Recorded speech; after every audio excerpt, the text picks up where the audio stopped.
नमस्कार। आज हमारा टॉपिक है शत्रुओं को परास्त कैसे करें। हमारे जीवन में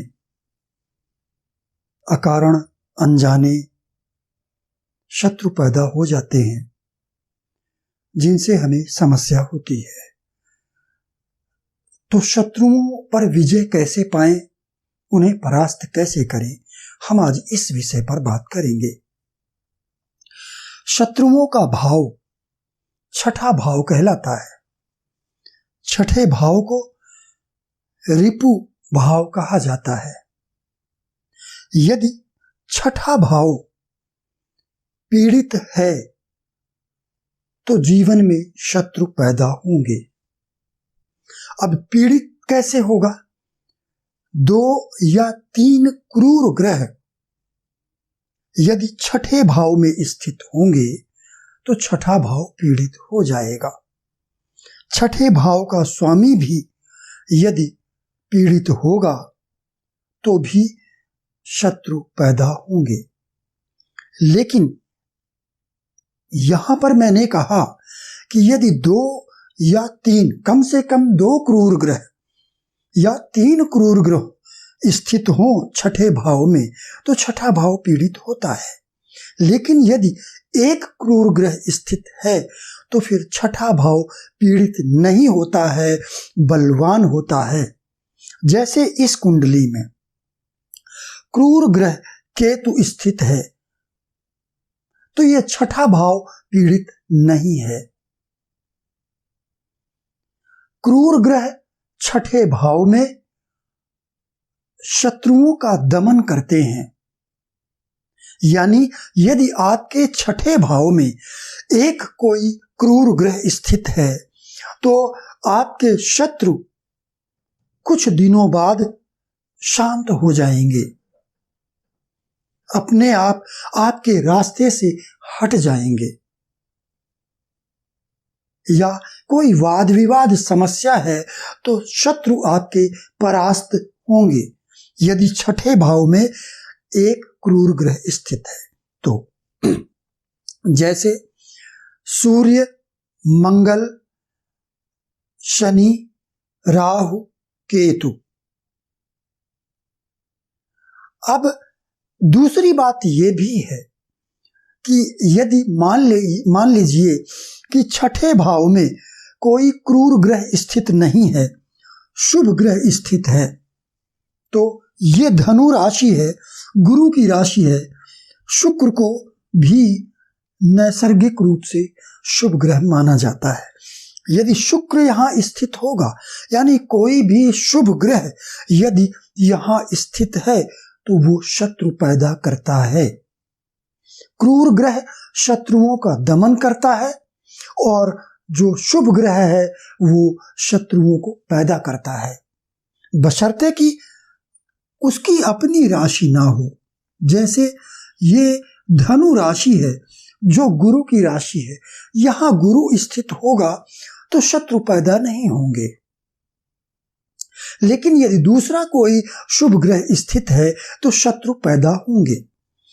एक बात, 2 सूत्र मैंने ये बताए। अब तीसरा और सबसे महत्वपूर्ण सूत्र, यदि लग्न की अपेक्षा छठा भाव बलवान होगा तो शत्रु पैदा होंगे। लग्न की अपेक्षा यदि छठा भाव बलवान है तो आपके जीवन में शत्रु पैदा होंगे और उनसे आप समस्याग्रस्त रहेंगे। यदि लग्नेश कमजोर है, छठा भाव और छठे भाव का स्वामी लग्न की अपेक्षा बलवान है तो जीवन में समस्याग्रस्त आप रहेंगे, शत्रुओं से आप परेशान रहेंगे। तो ऐसी स्थिति में क्या किया जाए? ऐसी स्थिति में यदि हमारे जीवन में शत्रु हैं तो इनसे कैसे निपटा जाए, इन्हें परास्त कैसे किया जाए? तो अगर हम देखते हैं कि छठा भाव बलवान है, लग्न की अपेक्षा बलवान है, तो फिर शत्रु तो पैदा होंगे। अब इन शत्रुओं से निपटा कैसे जाए? तो हमें ये देखना है कि छठे भाव से ज्यादा बलवान भाव कौन सा है, जो ज्यादा बलवान हो, सबसे ज्यादा बलवान हो, वो भाव कौन सा है। तो पहले हमें ये ढूंढना होगा। तो जैसे अब ये कुंडली है, लग्न में देखिए कर्क राशि है। कर्क राशि का स्वामी चंद्रमा एकादश भाव में गया है, जो वृद्धि स्थान है, और उच्च राशि में है, उच्च राशि के स्वामी के साथ है। तो लग्न बलवान है यहां पर। हालांकि लग्न पर कोई भी ग्रह स्थित नहीं है और किसी भी ग्रह की दृष्टि लग्न पर नहीं है, तो हम इसे बहुत ज्यादा बलवान तो नहीं कहेंगे, सामान्य रूप से बलवान है। तो पहला जो तरीका है वो ये कि आप देखिए कि कुंडली में देखिए कि कौन सा भाव ज्यादा बलवान है। और दूसरा तरीका है षडबल में आप भाव बल देखिए कि षडबल में कौन सा भाव बलवान है। दो तरीके हैं। तो पहला तरीका मैं यहां आपको बता रहा हूं। जो षडबल है वो तो आप सॉफ्टवेयर में, मोबाइल के सॉफ्टवेयर में आप वहां देख सकते हैं, वहां षडबल लिखा होता है, तो वहां चले जाइए, वहां भाव बल लिखा होता है, उससे आपको पता लग जाएगा कि कौन सा भाव बलवान है। ये एक फैक्टर है, लेकिन दूसरे को देखना बहुत ज्यादा जरूरी है। तो दूसरे को कैसे देखा जाए मैं वो बता रहा हूं आपको। तो लग्न के बारे में मैंने अभी बताया। अब द्वितीय भाव को देखिए। द्वितीय भाव में भी कोई भी ग्रह स्थित नहीं है। द्वितीय भाव पर गुरु की दृष्टि है। गुरु की दृष्टि शुभ मानी जाती है, लेकिन यहां पर गुरु अस्त है, कमजोर हो गया है, अष्टमेश के द्वारा पीड़ित भी है, शनि की तीसरी दृष्टि से पीड़ित है गुरु। तो गुरु कमजोर है, गुरु की दृष्टि में उतनी ज्यादा शुभता नहीं है। और दूसरे फिर शनि की दृष्टि द्वितीय भाव पर है। शनि इस कुंडली का मारक भाव का स्वामी भी है और अष्टम भाव जो मृत्यु का भाव है उसका स्वामी भी है। तो शनि यहां इस कुंडली में बहुत बुरा ग्रह है। इस बुरे ग्रह की दृष्टि द्वितीय भाव पर है, तो द्वितीय भाव कमजोर है। तृतीय भाव को देखिए। तृतीय भाव का स्वामी बुध तृतीय भाव से अष्टम में गया है। ये तृतीय भाव के लिए अच्छा नहीं है। तृतीय भाव से अष्टम में गया और ये भी अष्टमेश के द्वारा पीड़ित है। तृतीय भाव पर मंगल की दृष्टि है, तो मंगल की दृष्टि से हम ज्यादा पीड़ित नहीं कहेंगे, क्यों, हालांकि यहां पर शत्रु राशि है मंगल की, तो थोड़ा पीड़ित जरूर होगा, लेकिन ज्यादा पीड़ित हम इसलिए नहीं कहेंगे क्योंकि मंगल तृतीय भाव का कारक है। तो दूसरे अन्य मामलों में ये मंगल की दृष्टि बहुत अच्छी है तृतीय भाव पर। चतुर्थ भाव को लीजिए। चतुर्थ भाव का स्वामी शुक्र चतुर्थ से अष्टम में गया है। भले ही वो अपनी राशि में हो, लेकिन चतुर्थ से अष्टम भाव में जाना शुभ नहीं है, अच्छा नहीं है, ये भाव को कमजोर करता है। चतुर्थ भाव पर मंगल की दृष्टि है, यानी चतुर्थ भाव पीड़ित है, तो ये भी बलवान नहीं। पंचम भाव का स्वामी मंगल जो नवम भाव में है और पंचम भाव पर अष्टमेश शनि की दृष्टि है।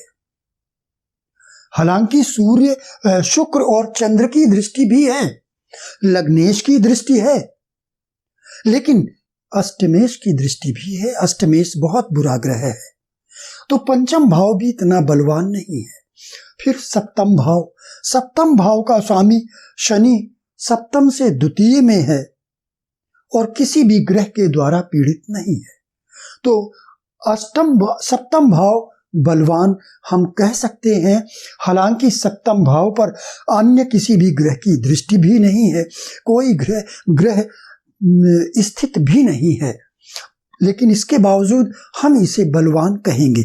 तो अभी इसके पहले हमने लग्न को बलवान कहा था, सामान्य रूप से बलवान है, और अब हम दूसरा सप्तम भाव को कह रहे हैं कि सामान्य रूप से बलवान है। अष्टम भाव बलवान है क्योंकि उसका स्वामी शनि अष्टम में ही स्थित है। अब नवम भाव को लीजिए। नवम भाव में दशमेश मंगल स्थित है, मित्र राशि में है।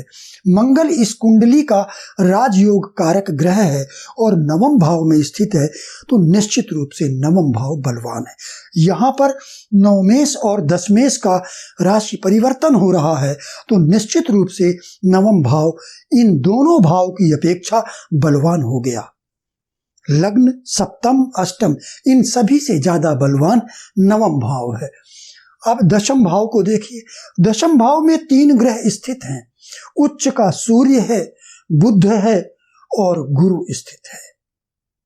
गुरु जो नवमेश भी है इस कुंडली का। तो इन 3 ग्रहों के स्थित होने के कारण दशम भाव काफी बलवान हो गया है। यहाँ सूर्य दिग्बली भी होता है दशम भाव में, तो दशम भाव बहुत ज्यादा बलवान हो गया है। तो हमने ये देखा कि नवम भाव और दशम भाव काफी बलवान है। अब एकादश भाव को लीजिए। एकादश भाव भी बलवान है क्योंकि उसका स्वामी शुक्र स्थित है और वो भी लग्नेश के साथ। तो एकादश भाव भी बलवान है। द्वादश भाव बलवान नहीं है क्योंकि वहां राहु स्थित है और मंगल की दृष्टि पड़ रही है।